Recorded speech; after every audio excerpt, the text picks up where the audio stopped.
आपका स्वागत करता हूँ YouTube चैनल जीपी क्लासेस में।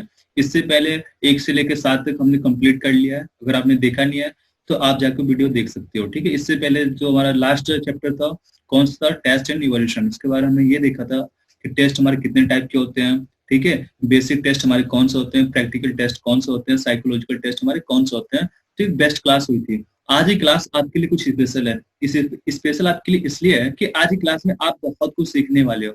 आज की क्लास में हम ये देखने वाले, जैसे कि आपको चैप्टर से पता चल गया होगा, चैप्टर आपको क्या कह रहा है, organisation and management of instructional area. कि जो हमारा इंस्ट्रक्शनल एरिया होता है, आप उसको जो इसका इंस्ट्रक्शनल एरिया जो आपका ऑर्गेनाइजेशन है, आपका जो संगठन है, उसको आप मैनेजमेंट कैसे करते हो। सपोज आप क्लास में हो तो आप चार्ट बोर्ड पर किस साइज से लिखते हो, ठीक है। इसके साथ साथ और जैसे आप एक तरह से ऑर्गेनाइजेशन चला रहे हो, कोई भी संस्था चला रहे हो, तो आपको वहां पे कलर डायनेमिक यूज करना पड़ता है। क्या चीज, आपको कलर डायनेमिक यूज करना पड़ता है कि किस मटेरियल को आप कौन सा कलर दोगे आप, ठीक है। आप ब्लैक बोर्ड यूज करके उसका कलर क्या होना चाहिए, प्राइमरी कलर कौन सा होता है, सेकेंडरी कलर कौन सा होता है। कि एक तरह से जो हमारा कलर डायनेमिक होता है ना, इसका इंडस्ट्री वगैरह में चाहे किसी भी इंस्ट्रक्शनल एरिया में इसका बहुत बड़ा रोल होता है, ठीक है। कलर डायनेमिक का बहुत बड़ा रोल होता है। तो आज की क्लास में हम ये देखेंगे कलर डायनेमिक क्या होता है, इसके बारे में, कलर कौन से होते हैं, चार्ट बोर्ड पे लिखते हैं, इसका साइज क्या होता है। यानी कुल मिला जुला के आज क्लास आपके लिए बहुत ज्यादा स्पेशल है। तो जो जो इंटरेस्टेड है आप कमेंट सेक्शन में मैसेज कर सकते हो, तो फिर हम क्लास स्टार्ट करें। तो स्टार्ट करें, रेडी हो। आज मेरे साथ प्रेम सर भी है, आपको बहुत कुछ नया सीखने को मिलेगा। और जैसे कि आपको पता है लास्ट में एक उड़ान भरने वाले आपको पोएट्री भी मिलती है, ठीक है। तो इसी के साथ क्लास स्टार्ट करते हो। तो चलिए आज की क्लास स्टार्ट करते हैं। तो पहला क्वेश्चन आपके सामने है, चाक बोर्ड पर लिखते समय हेडिंग का लेटर साइज क्या होना चाहिए। 50 से 60 mm, 35 से 45 mm, 30 से 40 mm या फिर 25 से 30 mm। तो जैसा कि मैं देख पा रहा हूँ कुछ आंसर आ रहे हैं, तो इसका जो सही आंसर हो जाएगा वो हो जाएगा 50 से 60 mm, ठीक है।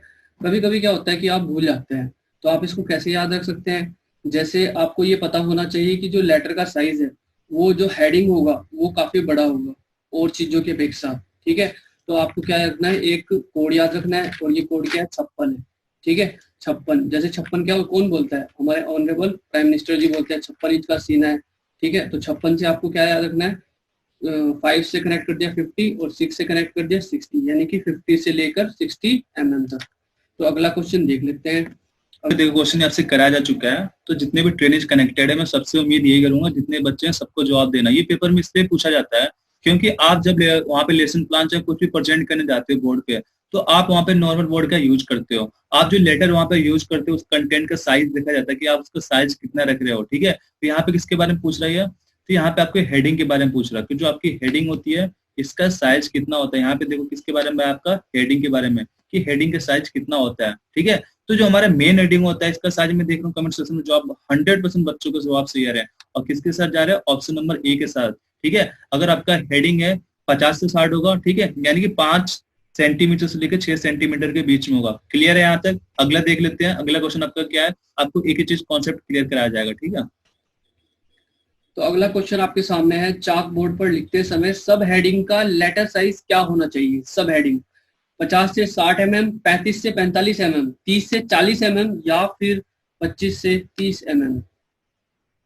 तो यहाँ पे देखो, यहाँ पे आपको अब हेडिंग के बारे में नहीं कह रहा, अब यहाँ पे आपको सब हेडिंग आ गया। तो आपको पता है हेडिंग का हमारा साइज कितना हो गया। तो हेडिंग का हमारा साइज अभी मैंने आपको बताया था, हेडिंग का कितना था हमारा 5 से लेकर 6 सेंटीमीटर। mm में बात करें तो 50 से 60 mm हो गया। पर यहाँ पे इसके बारे में बात करें सब हेडिंग, यानी जो हमारा सब हेडिंग होगा ये हमारे हेडिंग से छोटा होता है। तो यहाँ पे मैं देख रहा हूँ क्या आपका 35 से लेकर 45 तक हमारा क्या हो जाएगा इसका जिसने भी जवाब दिया ऑप्शन नंबर बी, ठीक है, यानी कि 35 से 45 तक उसका बिल्कुल सही जवाब हो जाएगा, ठीक है। अगले क्वेश्चन पे बढ़ते हैं। अगला क्वेश्चन भी आपका बहुत सिंपल क्वेश्चन है, और जितने भी ट्रेनिंग कनेक्टेड है मैं सबसे उम्मीद यही करूंगा कि सभी से पार्टिसिपेट करें और इसका जवाब अब फटाफट आपको देना है, ठीक है। अगले क्वेश्चन पे बढ़ते हैं। ब्लैक बोर्ड पर लिखते समय नॉर्मल कंटेंट का लेटर साइज क्या होना चाहिए। 50 से 60 mm, 35 से 45 mm, 30 से 40 mm या फिर 25 से 30 mm। तो यहाँ पे देखो आपसे क्या पूछ रहा है, नॉर्मल कंटेंट के बारे में कह रहा है, ठीक है। किसके बारे में कह रहा है, नॉर्मल कंटेंट के बारे में। पर ये जो पीडीएफ है वहां पे आपको आंसर की में गलती देखने को मिल सकता है, ठीक है। पर इसका रियल क्या होगा आपको जवाब देना है। ठीक है। इसका क्या हो जाएगा, इसका सी होगा डी होगा। जो आपको पीडीएफ है जो रियलिटी वाला है वहां पे आपको इसका जवाब गलत मिल सकता है। यहाँ पे आपसे किसके बारे में पूछ रहा हूँ, आपको यहाँ पे पूछ रहा हूँ नॉर्मल जो कंटेंट होता है इसका साइज कितना होता है। तो इसका साइज होता है आपका 25 से 30 mm। कितना होता है, 25 से 30 mm। जिसने तीसरे का जवाब दिया ऑप्शन नंबर डी, उसका बिल्कुल सही जवाब हो जाएगा। ठीक है, थोड़ा सा मैं आपको और बता देता हूँ। जब आपको ये 30 से 40, ये क्या आपका, ये आपका अंडर सब हेडिंग होता है। क्या होता है, अंडर सब हेडिंग होता है। चलो मैं आपको पीडीएफ दिखा देता हूँ, आपको चीजें और थोड़ा सा क्लियर हो जाएगी। तो यहाँ पे देखो आप, यहाँ पे क्या मेंशन, लेटर के साइज के बारे में बता रहा है। जो हमारे हेडिंग होता है, ठीक है, हेडिंग का साइज कितना होता है, तो 50 से 60 mm हो गया। ठीक है, जो हमारा सब हेडिंग होता है, इस सब हेडिंग का साइज कितना होता है, तो 35 से लेके 45 mm हो गया। ठीक है, जो तीसरा ऑप्शन है यहाँ पे अंडर सब हेडिंग, ये किसके बारे में बात करा, अंडर सब हेडिंग, ये होता है हमारा 30 से 40 mm। ठीक है, और जो हमारा नॉर्मल कंटेंट होता है, जो नॉर्मली जो ज्यादातर यूज करते हैं, ये हमारा 25 से 30 mm तक होता है। और आपको एक चीज और ध्यान रखना है, जब आपको ब्लैक बोर्ड पे लिखना है तो आप ज्यादा से ज्यादा आप यही कोशिश करना कि जो भी आप कंटेंट बोर्ड पे लिख रहे हो कैसा होना चाहिए, कैपिटल लेटर में होना चाहिए। कि जरूरी नहीं कैपिटल लेटर, कैपिटल लेटर हम इसलिए बोलते हैं कि ज्यादातर आप हमारी राइटिंग ऐसी होती है कि बच्चे हमारे स्पेलिंग को वहां पर क्या करते हैं, ठीक से दिखाई नहीं देता। पीछे वाले जो ट्रेनिंग होते हैं ना, उनको स्पेलिंग प्रॉपर पता नहीं चलता। अगर हम कैपिटल लेटर में यूज करेंगे तो उन्हें पता चल जाता है और उन्हें ज्यादा प्रॉब्लम क्रिएट नहीं होता है। तो आपको पता चल गया नॉर्मल कंटेंट का साइज कितना होता है, ये होता है हमारा 25 से 30 mm। तो यहाँ पे ऑप्शन नंबर डी हो जाएगा। शायद आपको चीजें यहाँ पे क्लियर है। अगले क्वेश्चन पे बढ़ते हैं। अगला क्वेश्चन भी आपका बहुत सही क्वेश्चन है। ट्रेनिंग शेड्यूल में वाई किससे संबंधित होता है, need analysis, process analysis, man power analysis या फिर कंटेंट एनालिसिस। तो इसका जवाब थोड़ा सा बच्चों को गलत सही होगा, ठीक है, पर आपको पता होना चाहिए। देखो सबसे पहले मुझे ये बता दो, ट्रेनिंग शेड्यूल में हम कौन सा टेक्निक यूज करते हैं ट्रेनिंग शेड्यूल में। तो हम ट्रेनिंग शेड्यूल में क्या यूज करते हैं, हम वहां पर करते हैं, क्या करते हैं, 6W+1H मेथड यूज करते हैं। क्या करते हैं, 6W+1H यूज करते हैं। अब वहां पे आपके कई शब्द आते हैं, जैसे कि आपको वाई आएगा, हु आएगा, वेयर आएगा, विच आएगा, वेन आएगा, व्हाट आएगा, आपका ये सब आपके आते हैं, हाउ आएगा। इनका सबका अलग अलग मतलब निकल के आता है। ठीक है, तो अगर आपको इनके बारे में अच्छे से पता नहीं है तो कहीं ना कहीं आपके सामने कंफ्यूजन क्रिएट होगा। तो चलो मैं आपको एक एक करके सबके बारे में बता देता हूँ, फिर ये क्वेश्चन आप करोगे तो आपको शायद इजिली समझ में आ जाए। ठीक है, अगर आपको एक साथ में सबके बारे में बता दूं ना तो फिर आपको इजिली उसको समझ में आ जाएगा। ठीक है, ऐसे आप थोड़ा सा प्रॉब्लम क्रिएट होगा कि वाई किससे रिलेटेड है और पी किससे रिलेटेड है और आपका वेयर किससे रिलेटेड है, थोड़ा सा कंफ्यूजन होगा। फिर मैं आपको वहां पे चीजें क्लियर कर दूंगा तो आप इसका जवाब बिल्कुल सही दोगे। ठीक है, तो चलो देख लेते हैं। ठीक है, यहाँ पे मैं आपको पीडीएफ पे ले चलता हूँ। यहाँ पे देखो सबसे पहले आपसे क्वेश्चन ये बनता है कि ट्रेनिंग शेड्यूल में हम कौन सा मेथड यूज करते हैं। तो हम करते हैं 6W+1H मेथड यूज करते हैं। ठीक है, क्लियर है आपको। तो यहाँ पे देखो आपके सामने अलग अलग वर्ड आपके यूज है। यहाँ पे why, how, who, where, which, way, when, what, ये सब हमारे आते हैं इसमें। ठीक है, ट्रेनिंग में हमारे ये शब्द आते हैं। कौन से यहाँ पे आपको दिख रहा है ना, यहाँ पे क्या दिख रहा है आपको, यहाँ पे देखो 2, 2, 4, 2, 6। यहाँ पे W कितना आ गया, 1W, 2W, 3, 4, 5, 6 आपके ये आ गए और एक आपका H आया। तो आपसे यहाँ पे क्या बनता है क्वेश्चन, क्वेश्चन आपका ये बनता है कि जो हमारा ट्रेनिंग शेड्यूल है, इस ट्रेनिंग शेड्यूल में कौन सा मेथड यूज होता है। तो कौन सा होता है, 6W+1H। ठीक है, तो आपके 6W आपके सामने ये दिख रहे हैं। ठीक है, और आपका जो H है, H का मतलब आपको वही आपका हाउ। तो यहाँ पे देखो पहला हमारा क्या होता है, वाई। ये वाई मतलब कि आपको क्या चीजें, आपको क्यों कर रहे हो। तो हम किस लिए करते हैं, हम करते हैं नीड एनालिसिस की आपको क्या रिक्वायरमेंट है।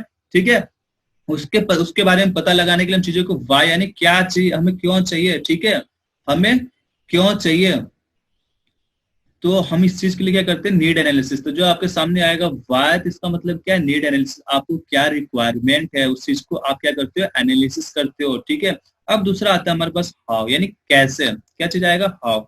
तो आपसे पूछ लेता है कभी कभी जो H है आपका 6W+1H जो होता है, उसमें जो आपका H है वो क्या होता है, तो आपका हाउ होता है। ठीक है, इसका मतलब क्या, प्रोसेस एनालिसिस। जो आप प्रोसेस कर रहे हो ना उसका आप इसमें एनालिसिस करते हो, क्या उस प्रोसेस को कैसे एनालिसिस करना है आपको। तो जब भी आपके सामने आएगा हाउ, तो इसका मतलब है प्रोसेस एनालिसिस। अब तीसरा देख लेते हैं, तीसरा क्या आपका, यहाँ पे जो हमारा 6W है, ये जरूरी नहीं आपका सिस्टमैटिक अरेंज होता है, ये आपके आगे पीछे देखने को मिल सकते हैं। इसका कोई स्टैंडर्ड नहीं है कि पहले नंबर पे, जैसे हमारा होता है ना 7P, उसमें आपका स्टैंडर्ड था, पर इसमें कोई ऐसा स्टैंडर्ड नहीं है कि पहले नंबर पे क्या आएगा। तो तीसरा क्या आपका हो, यानी कि कौन, यानी कि मैन पावर एनालिसिस। जो आपका मैन पावर है, आप उसका इसका एनालिसिस करते हो। क्या करते हो? एनालिसिस करते हो। तो शायद आपको चीजें यहाँ पे क्लियर है। वेयर, वेयर में क्या आएगा आपका? यहाँ पे जो आपका कंटेंट है आप उसका एनालिसिस करोगे। क्या करोगे? जो आपके पास कंटेंट है आप उसका एनालिसिस करोगे इसमें, ठीक है। वेयर में कहाँ पे करना है? जो आपका कंटेंट है उसका आप, ठीक है, आप इसमें किसमें करोगे? आप कंटेंट यहाँ पे देखो क्या आपका,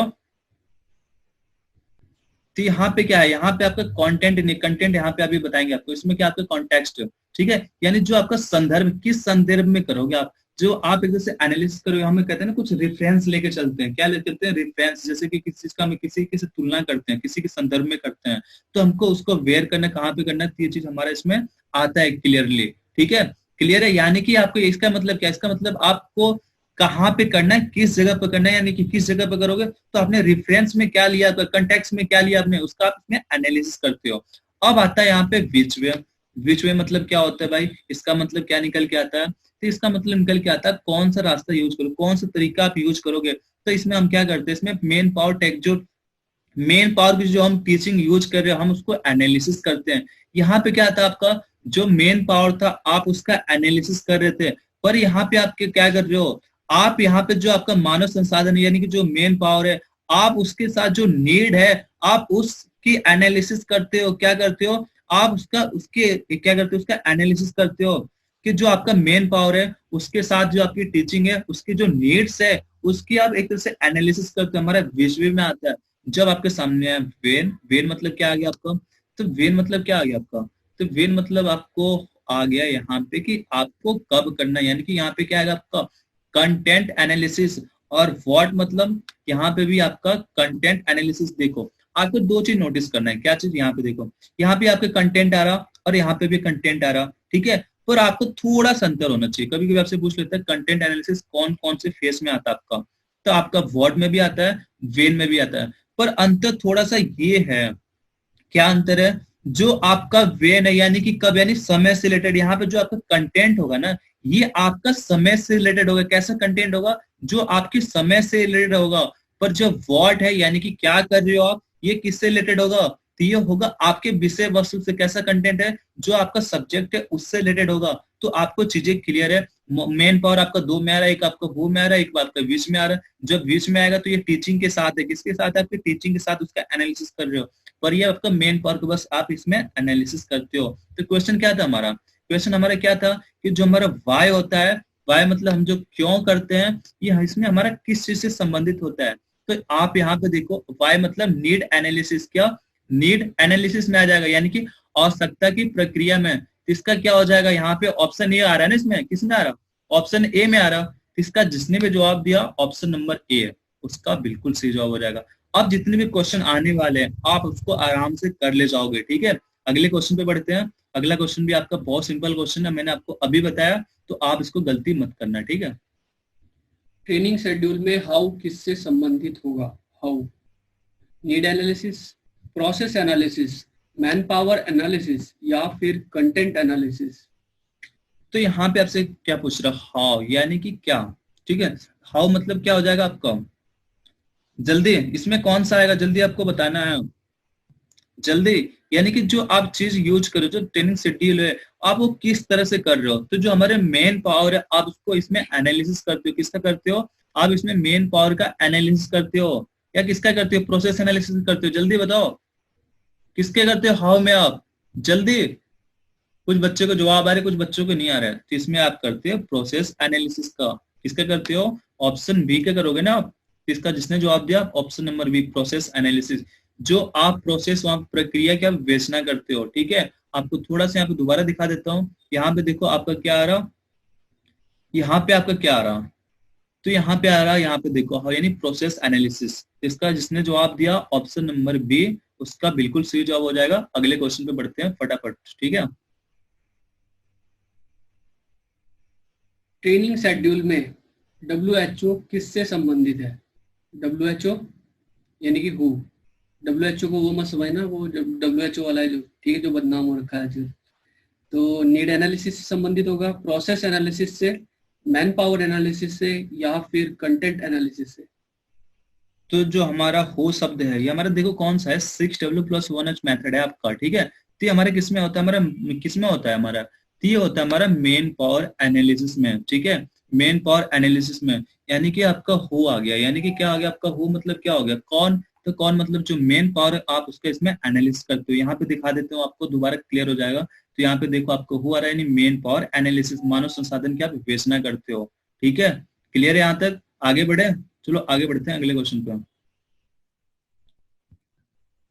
तो अगला क्वेश्चन है आपका, ट्रेनिंग शेड्यूल में वेयर से संबंधित होगा, need analysis, process analysis, man power analysis या फिर कंटेंट एनालिसिस। तो देखो यहाँ पे क्या आपका आ गया वेयर, यानी कि कहाँ पे, चाहे किस जगह पे, आपसे वो जगह के बारे में बात करें, कहाँ पे चाहे किस जगह पे। तो आपकी इस जगह में जो ट्रेनिंग एनालिसिस आता है, तो उसमें आप क्या यूज करते हो, तो आपको फटाफट जवाब देना है। तो उसमें आप क्या करते हो, कंटेंट एनालिसिस करते हो, क्या चीज करते हो, तो आपको फटाफट जवाब देना है।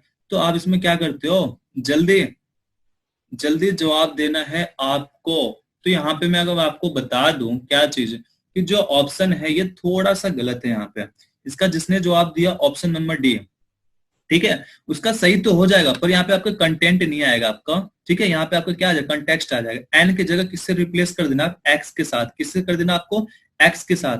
जो हमारा कंटेंट आता है ना, ये हमारे किस में आता है, वेन में आता है और आपका वर्ड में आता है। वेन में जब आएगा तो टाइम से रिलेटेड है आपको, जब वर्ड में आएगा तो आपका सब्जेक्ट से रिलेटेड कंटेंट होता है, और जब वेयर आएगा तो यहाँ पे कंटेंट नहीं होता, कंटेक्स्ट होता है आपका, ठीक है। यानी कि एक्स आ जाएगा यहाँ पे, यानी कि क्या आ जाएगा, यानी कि आपको जो किस संदर्भ में कर रहे हो, किसके से आप तुलना कर रहे हो, किस चीज से कर रहे हो, ठीक है।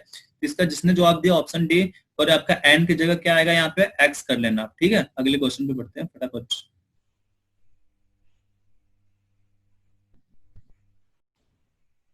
तो अगला क्वेश्चन शुरू हो गया। ट्रेनिंग शेड्यूल में विच वे किससे संबंधित होगा, process analysis, man power teaching need analysis, content analysis या फिर ऑल ऑफ दीज।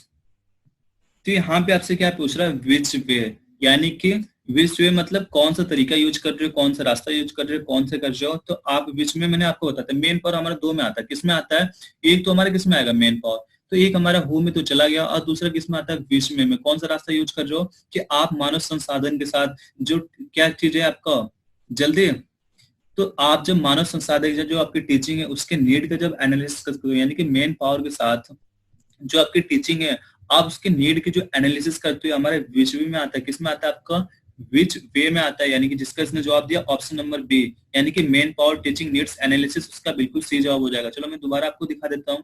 यहाँ पे देखो हमारा विच वे है, main power teaching needs analysis. तो आपको शायद यहाँ पे चीजें क्लियर है। फटाफट आगे बढ़ते हैं अगले क्वेश्चन पे। अगला क्वेश्चन के जवाब देने के लिए सारे के सारे ट्रेनिंग्स एक तरह से कॉन्सेंट्रेशन करके ध्यान देके जवाब दो, ठीक है। ट्रेनिंग शेड्यूल में व्हेन एंड व्हाट किससे संबंधित है, process analysis, man power teaching need analysis, content analysis या फिर ऑल ऑफ दीज।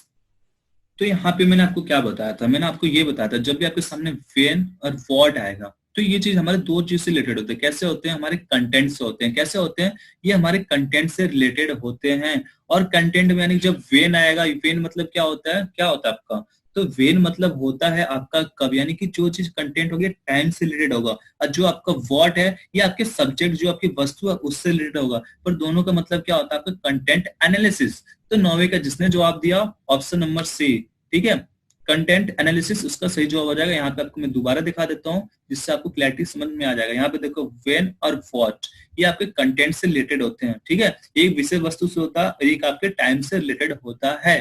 तो चीजें शायद आपको क्लियर है, इसका सबको जवाब समझ में आ रहा नहीं आ रहा, थोड़ा सा बच्चे को दिक्कत हो रही होगी। पर यहाँ पे क्वेश्चन आपके बहुत प्यारे प्यारे बनते हैं कि 6W प्लस 1S का मेथड हम यूज कहाँ पे करते हैं, तो ट्रेनिंग शेड्यूल में करते हैं। कम्युनिकेशन में 5W plus 1H method use करते हैं। क्लियर है, आगे बढ़े, चलो आगे बढ़ते हैं, ठीक है। Classroom management are perform by which method, formal, informal, both formal and informal या फिर नन ऑफ दीज।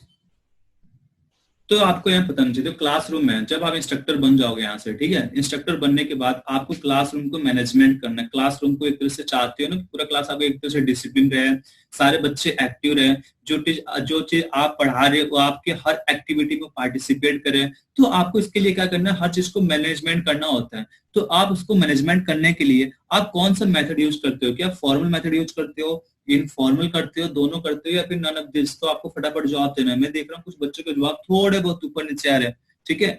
तो इसका क्या हो जाएगा रियलिटी में? इसका जिसने भी जवाब दिया 10वीं का ऑप्शन नंबर सी, यानी कि बोथ ए और बी, यानी कि फॉर्मल और इनफॉर्मल, उनका बिल्कुल सी जवाब हो जाएगा। कुछ बच्चे सेटिस्फेक्शन शायद ना हो, जवाब तो भले में दे रहे सी के सी, ठीक है, पर कुछ बच्चे सेटिस्फेक्शन मुझे लग रहा है नहीं। तो चलो मैं आपको यहाँ पे थोड़ा बहुत बता देता हूँ, मैं चाहे प्रेम सर, कि फॉर्मल मैनेजमेंट में क्या होता है आपका और आपका इनफॉर्मल मैनेजमेंट में क्या होता है, ठीक है, जिससे आपको थोड़ी सी और क्लैरिटी आपको आ जाएगी, ठीक है। तो चलो आपको बता देता हूँ कौन से दो मेथड है, तो आपको थोड़ी सी क्लैरिटी आ जाएगी। तो यहाँ पे देखो हम क्या करते हैं, क्लासरूम को मैनेजमेंट करने के लिए, परफॉर्म जिससे बेटर तरीके से हम दो मेथड यूज करते हैं। कौन कौन सा करते हैं? तो पहला होता है हमारा फॉर्मल मेथड और दूसरा होता है हमारा इनफॉर्मल मेथड। तो कोई आपको अगर मुझे बताएगा कि फॉर्मल मेथड क्या होता है, इनफॉर्मल मेथड क्या होता है, आप कमेंट सेक्शन में लिख सकते हो। देखो फॉर्मल मेथड में क्या आपका औपचारिक विधि, यानी कि इज पर रूल्स, यानी जो मेथड आप अपने रूल रेगुलेशन के थ्रू वहां पे करते हो, हमारा क्या होता है फॉर्मल। जैसे कि आपने रूल बना दिया कि आपको 9 बजे आना है, इतने बजे जाना है, आपको टाइम से सबमिट असाइनमेंट सबमिट करना है, आपके लंच के टाइमिंग ये है, आपको क्लास के बाहर जाना है तो आपके लिए ये रूल है, ये फॉर्म भरना पड़ेगा, मुझे बताना पड़ेगा। यानी कि जो चीज सिस्टमेटिक जो आप मैनेजमेंट कर रहे हो क्लास में, अगर आपके रूल रेगुलेशन के अकॉर्डिंग है आपका, ठीक है, जो आपने रूल बनाया, चाहे आपके इंस्टाइन बनाया, चाहे इंस्टीट्यूट बनाया, तो ये आपका ये फॉर्मल मेथड है। क्या फॉर्मल मेथड है। और दूसरा जो हमारा होता है इनफॉर्मल मेथड, ये क्या कहता है हमारी, तो ये कहता है हमारे मानवीय तत्वों के ध्यान में रखकर की गई व्यवस्था। यानी कि देखो क्लास में बच्चे तो हैं, आपने रूल रेगुलेशन तो बना दिया वहां पे, तो क्या पता बच्चे जो कंफर्टेबल महसूस ना कर रहे हो, यानी कि उनको बैठने के लिए सही से प्रॉपर सीट ना हो, ठीक है, आपस में एक दूसरे से झगड़ा कर, उनको सीट नहीं मिल रही, वहां प्रॉपर पंखा नहीं है, लाइट नहीं है, व्यवस्था नहीं है, यानी कि वहां पे एक तरह से अरेंज ही नहीं है। तो आपको क्या करना है, क्लास में आपको सिस्टमेटिक तरीके से उन्हें बढ़ने की व्यवस्था बनानी चाहिए, कैसे बैठेंगे, कब आएंगे, कैसे जाएंगे। और आपको कलर डायनेमिक का भी यहाँ पे थोड़ा सा व्यवस्था रखना चाहिए कि कलर डायनेमिक का आपको यूज कर देना है वहां पे इनफॉर्मल मेथड में, जिससे बच्चों को पता ये चल जाएगा कि क्या चीज उनके लिए बेस्ट है, यानी कि उनके लिए क्या चीज कंफर्टेबल है। कुछ ऐसे तरीका आपको यूज करना है जिससे जो ट्रेनिंग है अपने आप को कंफर्टेबल महसूस करे, चाहे बैठने में, चाहे बात करने में, चाहे पढ़ने में। तो ये हमारा इनफॉर्मल मेथड में आता है। इसके अलावा भी और भी बहुत से रूल होते हैं, मैंने आपको बेसिक जो इसका बेसिक होता है मैंने आपको बता दिया, तो आपको चीजें क्लियर हो गया। जो रूल रेगुलेशन जो बनाते हो आपको फॉर्मल में आ गया, जो कंफर्ट जो ट्रेनिंग्स के लिए आप जो मेथड यूज करते हो हमारा इनफॉर्मल मेथड में आ गया। तो शायद आपको चीजें क्लियर हो गया होगा यहाँ पे, ठीक है। अगले क्वेश्चन पे बढ़ते हैं। अगला क्वेश्चन भी आपका बहुत सटीक क्वेश्चन है और मुझे लग रहा है कि आप जितने भी ट्रेनिंग सबके सब इसका जवाब सही दोगे, ठीक है। डेमोन्स्ट्रेशन किससे संबंधित है? जैसे कि आपको पता है डेमोन्स्ट्रेशन प्लान होता है, वहीं पर उसी के तरीके का एक वर्ड है डेमोन्स्ट्रेशन। स्किल स्टडी प्रैक्टिस या फिर स्किल प्रैक्टिस? तो देखो जो हमारे लेसन प्लान होता है ना, ये हमारे नॉलेज से रिलेटेड होता है। कैसे होता है? हमारे नॉलेज से रिलेटेड होता है। कल मैंने क्वेश्चन कराया था डेमोन्स्ट्रेशन क्या चीज होता है, डेमोन्स्ट्रेशन मींस क्या होता है, तो मैंने आपको बताया था टू शो, चीजों को जब शो करते हो तो हमारा क्या होता है, डेमोन्स्ट्रेशन होता है। पर ये किससे रिलेटेड है, तो हमारा स्किल से। जब डेमो के साथ कौन सा ऑपरेशन शीट यूज करते हो और आप किससे के साथ, लेसन प्लान के साथ आप क्या करते हो, इन्फॉर्मेशन शीट करते हो। जो हमारा डेमो प्लान होता है हमारा स्किल होता है, और जो हमारा क्या होता है, जो हमारा लेसन प्लान होता है हमारा नॉलेज होता है, ठीक है। इसका क्या हो जाएगा, इसका हो जाएगा आपका ऑप्शन नंबर ए, यानी कि स्किल हो जाएगा, ठीक है। डेमो प्लान यानी कि स्किल से रिलेटेड है, ठीक है, इसलिए आपकी स्किल पे फोकस किया जाता है, डेमो पे फोकस किया जाता है। नॉलेज के बारे में बात करता तो आपको डेमोन्स्ट्रेशन वो क्या होता है, लेसन प्लान होता। तो शायद आपको चीजें क्लियर है। आगे बढ़ते हैं, अगला क्वेश्चन देखते हैं। और अभी आपको 11 क्वेश्चन 12 13 14 आपको एक ही बार बता दिया जाएगा, ठीक है। इस बताने से पहले मैं आपको तीनों क्वेश्चन एक साथ करा देता हूँ, फिर इन तीनों के बारे में मैं एक ही बार पीडीएफ दिखा के आपको एक्सप्लेन कर दूंगा, तो आपको चीजें बेटर समझ में आ जाएगी, ठीक है। अगले क्वेश्चन पे बढ़ते हैं फटाफट। तो अगला क्वेश्चन है प्रिपेयरिंग से संबंधित है। टीचिंग मटेरियल, होमवर्क, स्टडी या फिर डिस्कस? तो यहाँ पे देखो आपका प्रिपेयरिंग जो करते हुए किससे रिलेटेड होता है, होमवर्क से, स्टडी से, या आपका डिस्कस से, या फिर आपका टीचिंग मटेरियल से। तो प्रिपेयरिंग किससे क्या करते हो आप, टीचिंग मटेरियल का, ठीक है। जब आप एक तरह से क्लास को एक तरह से पढ़ाने जाते हो, ये हमारा आपको ना, आपको ये अपना पर्सनल एक्सपीरियंस इसमें शेयर नहीं करना है। कुछ बच्चे अपने पर्सनल एक्सपीरियंस शेयर कर रहे हैं, पर हमें ये सोच के जवाब देना हमारा चैप्टर कौन सा है भाई। हम उस चैप्टर से रिलेटेड हमारा क्वेश्चन है तो उसी से रिलेटेड हमारा जवाब भी तो होना चाहिए। यानी कि जब आप एक तरह से ऑर्गेनाइजेशन का एक तरह से मैनेजमेंट कर रहे हो आपको, तो उस ऑर्गेनाइजेशन से संबंधित जो चीज हम प्रिपरेशन करेंगे हम उसके बारे में बात कर रहे हैं भाई। तो जो आपकी संस्था है, जो आपका इंस्टीट्यूट है, चाहे आपके किसी कंपनी में हो, तो जो आपसे टीचिंग मटेरियल है वहां पे आप उससे संबंधित आप उसको प्रिपेयर करते हो। किससे करते हो कि आप उसकी तरफ से प्रिपेयर करते हो, उसकी तैयारी करते हो। तो इसका क्या हो जाएगा, इसका जिसने जवाब दिया ऑप्शन नंबर 8 टीचिंग मटेरियल, उसका सही जवाब हो जाएगा। ठीक है, कुछ बच्चे सेटिस्फेक्शन नहीं होंगे। आपको यहाँ पे पर्सनल अपना एक्सपीरियंस शेयर नहीं करना है। जो हमारा चैप्टर है भाई, जब चैप्टर हमारा है तो हमारा उसी से रिलेटेड होगा ना हमारा। ठीक है, अगले क्वेश्चन पे बढ़ते हैं और आपको फिर एक ही साथ में आपको 11, 12, 13, 14 एक साथ बता दूंगा, तो आपको चीजें और क्लियर हो जाएगी। अगले क्वेश्चन बढ़ते हैं फटाफट। असाइनिंग से संबंधित है टीचिंग मटेरियल, होमवर्क, स्टडी या फिर डिस्कस। तो यहाँ पे आपको जवाब देना है। यहाँ पे असाइनिंग है, फिर आपका असाइनमेंट वगैरह हो सकता है। ठीक है, यहाँ पे कुछ मुझे लग रहा है थोड़ा सा मिसप्रिंट हो गया, फिर ये भी सबका सही है। ठीक है, असाइनिंग है, फिर आपका असाइनमेंट। ये आपका किससे संबंधित होता है, आपका टीचिंग मटेरियल से, होमवर्क से, स्टडी से, या फिर आपका डिस्कस से। तो जो हमारे प्रिपेयरिंग था ये हमारे किससे संबंधित था, तो हमारे टीचिंग मटेरियल से था। और असाइनिंग या फिर हमारा जो असाइनमेंट होता है, ये एक चीज हमारा किससे संबंधित होता है, तो किससे होता है। फटाफट आपको जवाब देना है। तो असाइनमेंट को हम क्या कहते हैं, तो हम उसको होमवर्क करते हैं ना। होमवर्क हमारे घर का जो वर्क होता है, तो वही हमारा चीज है। बस आपको थोड़ा सा नाम आपको मॉडिफाई करके आपके सामने आ जाना है। पर आपको अगर कॉन्सेप्ट क्लियर है ना भाई, तो क्वेश्चन को कितना भी घुमा दे घुमाने वाले जानवर, आप उसको आंख बंद करके जवाब दे सकते हैं। क्यों? क्योंकि भाई आप तो पीओटी के साथ खेलते हो। ठीक है, बताना मैं तो पीओटी के साथ खेलता हूँ चाहे खेलती हूँ, आपको तो मतलब ही नहीं है गलत हो जाए। ठीक है, तो इसका जिसने जवाब दिया असाइनमेंट से संबंधित या फिर असाइनिंग से संबंधित, उसका होमवर्क हो जाएगा। अभी मैं 14 क्वेश्चन बताता हूँ और इसके बाद बताने के बाद मैं आपको 11, 12, 13, 14 एक ही साथ एक ही पेज पे एक्सप्लेन कर दूंगा। तो आप जिंदगी में कभी मात नहीं खाओगे। ठीक है, मात मतलब कभी आप एक तरह से धोखा नहीं खाओगे। ठीक है, मात समझना कुछ और नहीं है, धोखा नहीं खाओगे। अगले क्वेश्चन पे बढ़ते हैं फटाफट। ऑर्गेनाइजिंग से संबंधित है टीचिंग मटेरियल, होमवर्क, एक्टिविटीज या फिर डिस्कस। तो यहाँ पे देखो टीचिंग मटेरियल हमारा क्या था, अभी मैंने आपको बताया था टीचिंग मटेरियल क्या था हमारा, अभी बताया था मैंने आपको। ठीक है, बताया था, अभी तो बच्चे जवाब देंगे। और जो हमारा होमवर्क था ये किससे था, हमारे साइनिंग से या फिर हमारे असाइनमेंट से रिलेटेड था।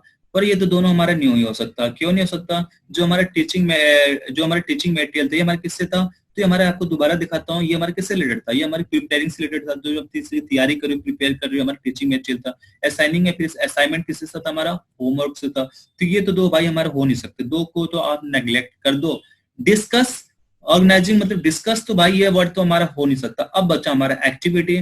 तो इसका सिंपल सी बात है, क्या हो जाएगा, एक्टिविटी। एक्टिविटी हमारा किससे संबंधित होता है, तो हमारा जो भी ऑर्गेनाइजेशन है उसके ऑर्गेनाइजिंग से संबंधित होता है। अब मैं आपको क्या करता हूँ, इन चारों को थोड़ा सा एक ही चीज पे बता देता हूँ, आपको चीजें और क्लियर हो जाएगी। यहाँ पे क्या आपका ऑर्गेनाइजिंग है, असाइनिंग है, उसके बाद क्या आपका प्रिपेयरिंग है, और आपका क्या चीज था यहाँ पे, तो आपका यहाँ पर डेमोस्ट्रेशन था। इन चारों को मैं आपको एक ही पेज पे बता देता हूँ, तो चारों आप एकदम गोली की तरह जवाब दोगे। तो तैयार हो, रेडी हो, चलो देख लेते हैं भाई क्या चीज होता है। तो चलिए देख लेते हैं एक बार सभी को एक साथ कौन सा किससे रिलेटेड है। तो जैसा कि आप देख पा रहे हैं, प्लानिंग जो है वो टीचिंग मटेरियल से रिलेटेड है। ठीक है, फॉर टीचिंग से रिलेटेड है। ऑर्गेनाइजिंग, ऑर्गेनाइज मतलब आपके पास टीचिंग मटेरियल है, आपको क्या करना है, एक तरीके से ऑर्गेनाइज करना है। तो ऑर्गेनाइज जो होगा वो किससे होगा, एक्टिविटीज से, आप एक्टिविटी करते हो। प्रिपेयरिंग, प्रिपेयरिंग क्या होगा, प्रिपेयरिंग में क्या करते हो आप, टेक्निकल मटेरियल। ठीक है, टीचिंग मटेरियल बनाते हो। प्रेजेंटेशन में क्या होगा, आइडिया, एक आइडिया को आप बताते हो प्रेजेंटेशन के अंदर। मैनेजिंग में क्लासरूम, शॉप फ्लोर, ट्रेनिंग। इसका मतलब क्या है, मैनेज, मैनेज मतलब किसको मैनेज कर रहे हो, क्लास को मैनेज कर रहे हो। क्लास को आप क्या बोल सकते हो, एज ए शॉप फ्लोर बोल सकते हो। शॉप फ्लोर क्या होता है, जहां पर स्टूडेंट्स एक तरीके से, जहां पर एक तरीके से जो क्लास है आपकी, जहां पर वे लोग बैठते हैं। क्वेश्चन में क्या होगा कि कंटेंट, क्वेश्चन जो रिलेटेड होता है वो कंटेंट से रिलेटेड होता है। असाइनिंग, असाइनमेंट समझ सकते हो, होमवर्क से रिलेटेड होगा। डायरेक्शन, डायरेक्शन में क्या होगा कि जो टीचर है वो अपने स्टूडेंट्स को डायरेक्ट करता है कि कैसे पढ़ना है, स्टडी से रिलेटेड होगा। डेमोस्ट्रेशन किससे रिलेटेड होगा, यहाँ पे TION आना चाहिए। तो डेमोस्ट्रेशन जो होगा वो स्किल से रिलेटेड होता है। और स्किल की जब बात आएगी तो आपको कई सारी चीजें आपको पता होनी चाहिए कि जैसे कौन कौन से फेजेस होते हैं, ठीक है, वो सब हमने आपको बता रखा है। गाइड में क्या आएगा, गाइड में क्या होगा कि स्किल प्रैक्टिस, आपको प्रैक्टिस करनी है, गाइड करता है यानी कि स्किल प्रैक्टिस कराएगा। कंडक्टिंग टेस्ट, कंडक्टिंग टेस्ट मतलब कंडक्ट टेस्ट करना, ठीक है, टेस्ट को कंडक्ट करना, इसमें ये किसके अंतर्गत आएगा, ड्रिल के अंतर्गत आएगा। उसके बाद क्या है आपका, डिस्कस के अंतर्गत आ जाएगा, टेस्ट के अंतर्गत आ जाएगा, ठीक है, ये आ जाएगा। प्रोवाइडिंग में किसके अंतर्गत आएगा, प्रोवाइडिंग, प्रोवाइडिंग लर्निंग, ठीक है, तो इसके अंतर्गत क्या आएगा, डायग्नोस्टिक या फिर रेमेडियल मेथड ऑफ लर्निंग, ठीक है। डायग्नोस मतलब एक तरीके से डायग्नोस करना, पहचानना, ठीक है, क्लियर हो गया होगा आपको। अगर कुछ पूछना है तो आप कमेंट सेक्शन में पूछ सकते हैं। तो ये क्वेश्चन शायद बहुत ज्यादा इंपॉर्टेंट है। यहाँ पर डेमोस्ट्रेशन, डेमोस्ट्रेशन यहाँ पे स्पेलिंग थोड़ा सा मिस्टेक है, आपको पता ही है, आपको बताने की नहीं, जितने भी ट्रेनिंग सारे के सारे बहुत ज्यादा समझदार है, ठीक है। तो डेमोस्ट्रेशन हमारे स्किल से रिलेटेड होता है। गाइडिंग देखो, जो हम एक तरह से जो हमारा एक तरह से लेसन प्लान होता है, जब डेमो प्लान जब प्रेजेंट करते हो तो हमारा एप्लीकेशन शब्द आता है। एप्लीकेशन में क्या करता है टीचर, आपको प्रैक्टिस कराते हैं, यानी चीजों को आपको गाइड करता है। तो गाइड आएगा यानी कि प्रैक्टिस करा रहा हो, ठीक है। कंडक्टिंग किस चीज का कंडक्ट करेगा, वो कि जो आप एक तरह से अभ्यास कर रहे हो, अभ्यास करके आपको पढ़ाएगा, आपको ड्रिल करेगा, ठीक है, कि आप उसको प्रैक्टिस करके उसको पढ़ो, प्रैक्टिस के साथ आपको डिस्कस करेगा वो, ठीक है, और आपको टेस्ट लेगा, रिव्यू करेगा आपको। कंडक्टिंग यानी कि एक तरह से हम टेस्ट के अंदर भी हल्का फुल्का ले सकते हैं आपको, ठीक है। और डायरेक्शन, डायरेक्शन क्या, हमारा जो डायरेक्शन किसमें देगा, जो आप स्टडी मटेरियल पढ़ा रहा है उसी को डायरेक्शन देगा आपको। असाइनमेंट आपको पता है, होमवर्क है, क्वेश्चनिंग किससे करेगा, वो जो कंटेंट आपको पढ़ा रहा है उसी से तो करेगा। मैनेजिंग किसे करेगा, हम आपको दूर नहीं जाना है, जो हमारा चैप्टर है उस पर फोकस करना है, हमारा चैप्टर हम कौन सा पढ़ रहे हैं आपको, ठीक है। तो आपको मैनेजिंग क्या करेगा, जो आपका शॉप फ्लोर है, जो आपका प्रैक्टिकल है, जो आपका प्रैक्टिकल लैब है, ठीक है, शॉप फ्लोर जो आपका है, उसको एक तरह से शॉप को क्या करेगा, एक तरह से मैनेज करेगा, ठीक है। प्रेजेंटेशन क्या करेगा, जो उसके दिमाग में आइडिया आया, उस आइडिया को उसने क्या कर दिया, एक मैसेज दे दिया, यानी उस मैसेज को उसने क्या दिया, एक एक्टिविटी दे दिया, उस आइडिया को प्रेजेंट करेगा। प्रेजेंटेशन प्रिपेयरिंग में यानी जो टीचिंग मटेरियल है उसको प्रिपेयर करके आपको उसके बारे में क्या करेगा, उसको एक तरह से आपको प्रेजेंट करने के लिए मौका देगा। ऑर्गेनाइजिंग मतलब आपको एक्टिविटी करना होगा उसमें, कि आपको कैसे ऑर्गेनाइज करना, उसको मेंटेन करना आपको। और प्लानिंग में तो प्लानिंग आप किसके लिए करोगे, टीचिंग के लिए करोगे। तो एक एक कॉन्सेप्ट यहाँ पे क्लियर हो गया आपको। मैंने एक एक चीज बता दिया आपको कि ऑर्गेनाइजिंग हमारा एक्टिविटी से रिलेटेड होगा, असाइनमेंट हमारा होमवर्क से रिलेटेड होगा, ठीक है। और उसके बाद हमारा यहाँ पे क्या था, प्रिपेयरिंग किसके लिए कर रहा था, टीचिंग मटेरियल के कर रहा था वो, और डेमोस्ट्रेशन हमारा स्किल के लिए। तो किसी को डाउट अगर 14 क्वेश्चन तक है तो आप बता सकते हो। हम 15वें क्वेश्चन पे चलते हैं फटाफट। तो 15वां क्वेश्चन है, record related to trainee is, record किससे संबंधित होगा, training, trainee daily diary, trainee progress card, trainee attendance register, या फिर ऑल ऑफ दीज। तो यहाँ पे देखो, क्लास में आप रहते हो, आप क्या हो, ट्रेनीज हो, तो आपका जो रिकॉर्ड किया जाएगा वो रिकॉर्डिंग जो शब्द है आपका किस चीज से रिलेटेड होगा आपका, ठीक है। तो जो डेली डायरी है तो क्या आपको रिकॉर्ड से रिलेटेड है, बिल्कुल भाई, कि आप क्लास में जा रहे हो, आपने क्या पढ़ा, तो डेली डायरी तो आपको रिकॉर्ड तो करता ही है कि आपने क्या चीज है, तो भी रिकॉर्डेड है। दूसरा क्या, ट्रेनिंग प्रोग्रेस कार्ड, तो भाई आप क्लास में कंटिन्यू जा रहे हो तो आपने प्रोग्रेस किया, आपने क्या सीखे, क्या सुने, तो भी आपका रिकॉर्डेड होता ही होता है। और तीसरा क्या, आपका जो आपका अटेंडेंस रजिस्टर है, भाई आप एनएसटीआई में जाते हैं बच्चे में, तो बता दो हर एनएसटीआई के सीन है, आप अटेंडेंस के लिए जाते हो, ठीक है। पढ़ने के लिए कुछ बच्चे ऐसे होशियार होते हैं, पढ़ने के लिए बहुत कम जाते हैं, पर मेरा तो कुछ अलग ही सीन है, ना तो मैं अटेंडेंस के लिए जाता हूँ, ना मैं पढ़ने के लिए जाता हूँ, मैं तो भाई मस्ती करने के लिए जाता हूँ, ठीक है। मेरे कुछ अलग ही हिसाब है। तो ये तीनों चीज है आपका, ये चीज तीनों आपका रिकॉर्डेड से संबंधित है, ट्रेनिंग के रिकॉर्ड से संबंधित है। तो इसका जिसने जवाब दिया ऑप्शन नंबर डी, उसका बिल्कुल सही जवाब हो जाएगा। इसके बारे में थोड़ा सा आपको एक लाइन और बता देते हैं, जिसको आपको और क्लैरिटी के साथ समझ में आ जाएगा, ठीक है। तो यहाँ पे देख लो, जो हमारा मेंटेन करते हैं, मेंटेनेंस करते हैं हम रिकॉर्डेड से रिलेटेड, उस पर हम फोकस कर लेते हैं कि हम कौन कौन सा मेंटेनेंस करते हैं रिकॉर्डेड में। तो सबसे पहले आपको थोड़ा सा और पता चल जाता है, ये अब बहुत ज्यादा इंपॉर्टेंट होता है, ठीक है। आपके लिए थोड़ा सा आपको विजुअल सही से नहीं हो पा रहा होगा, पर कोई दिक्कत नहीं, आप उसको हाई क्वालिटी को देख के कर सकते हो। तो आप जो रिकॉर्डेड करते हो किससे रिलेटेड होता है, एक तो आपके ट्रेनिंग से होता है, कि आपके जो ट्रेनिंग आ रहे हैं उनको प्रॉपर जो इंस्ट्रक्टर होता है उसको एक तरह से रिकॉर्ड किया जाता है, कब आया है, आपने क्या कंटेंट पढ़ाया है, उसके प्रोग्रेस कार्ड क्या है, इस मंथली टेस्ट लेना है नहीं लेना, तो इसका भी आप रिकॉर्डेड करते हो। दूसरा रिकॉर्डेड आपका किससे रिलेटेड होता है, तो ये होता है आपके स्टोर से, कि जो स्टोर में आपके क्या सामान आया, क्या चीज गया, क्या चीज है, चाकबोर्ड है नहीं है, क्या चीज है, क्या चीज नहीं हो रहा आपका, तो सब स्टोर का भी आपको रिकॉर्ड करना होता है। तीसरा क्या होता है, टीचिंग से, कि जो आपके पास टीचिंग मटेरियल है भाई, कि आपका टीचिंग स्टोर में रिलेटेड है नहीं है, टीचिंग चाहे वो रिलेटेड हो, चाहे कंटेंट जो पढ़ा रहे हो, तो हर किसी का कुछ इसके अलावा कुछ अदर रिकॉर्ड भी होता है, आपको और अदर रिकॉर्ड भी देखने को मिल सकते हैं। तो ये हमारे 4-5 इंपोर्टेंट थे।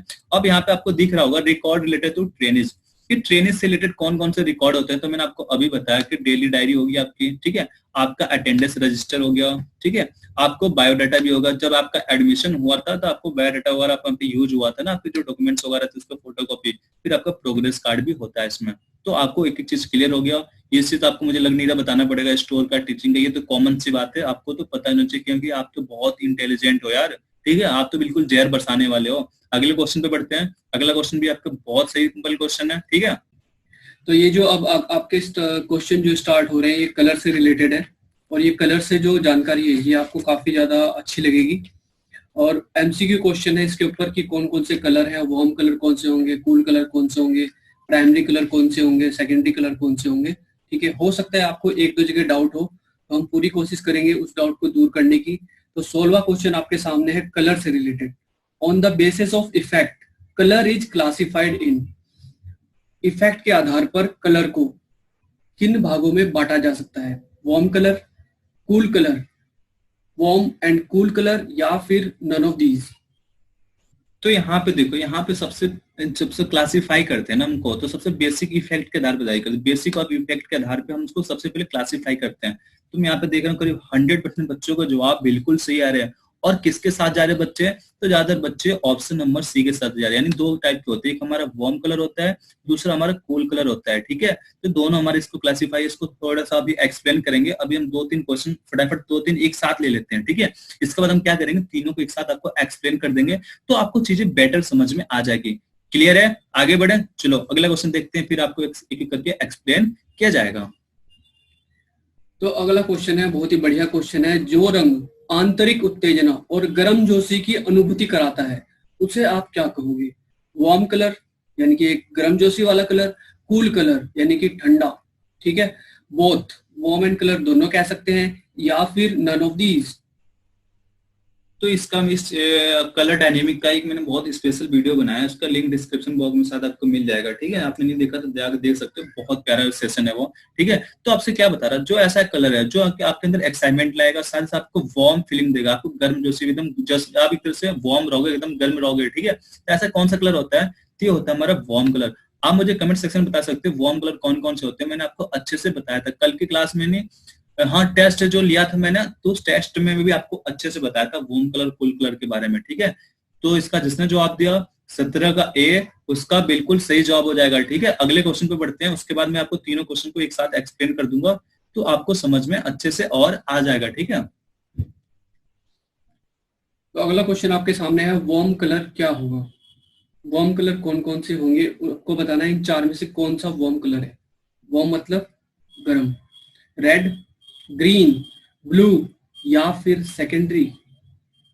तो देखो कलर डायनेमिक का ना, चाहे आप इंस्टीट्यूट में हो, चाहे कंपनी में हो, चाहे कहीं पे भी, कलर डायनेमिक का बहुत बड़ा रोल होता है। किसी भी फील्ड में जाओगे, कभी कभी आपसे ये पूछता है कि जो हम यूज करते हैं ना, क्या चीज, जो हमारा हाउस कीपिंग होता है, हाउस कीपिंग सबसे बड़ा रोल किसका होता है, क्या वहां पे 5S का होता है या फिर कलर डायनेमिक का, और भी बहुत सी चीजें हैं। कुछ बच्चे 5S के साथ जाएंगे, पर सबसे बड़ा जो रोल होता है ना आपका हाउस कीपिंग में, किसका होता है, आपके कलर डायनेमिक का। इंडस्ट्री में जा रहे हो, कलर डायनेमिक का सबसे बड़ा रोल होता है, उसके बाद जो भी मटेरियल आते हैं उसका होता है। तो आपको कलर डायनेमिक का वीडियो तो देखना होगा, तो आपके लिए बहुत बड़ा यूजफुल होगा। तो जो हमारा वार्म कलर होता है, मैंने आपको बताया था 3 टाइप के थे, कौन कौन से थे, आपका रेड था, ऑरेंज था, और आपका येलो था, ठीक है। तो यहाँ पे तो रेड आपको दिख रहा है आपको, यानी कि इसका जिसने जवाब दिया ऑप्शन नंबर ए यानी कि रेड, उसका बिल्कुल सही जवाब हो जाएगा। क्या हो जाएगा इसका जिसने जवाब दिया ऑप्शन नंबर ए रेड, उसका बिल्कुल सही जवाब हो जाएगा। अभी आपको 1-2 क्वेश्चन और देख लेते हैं, फिर आपको तीनों के बारे में अच्छे से आपको एक्सप्लेन कर देंगे, जिससे आपको और बेटर तरीके से समझ में आ जाएगा, ठीक है। अगले क्वेश्चन पे बढ़ते हैं फटाफट।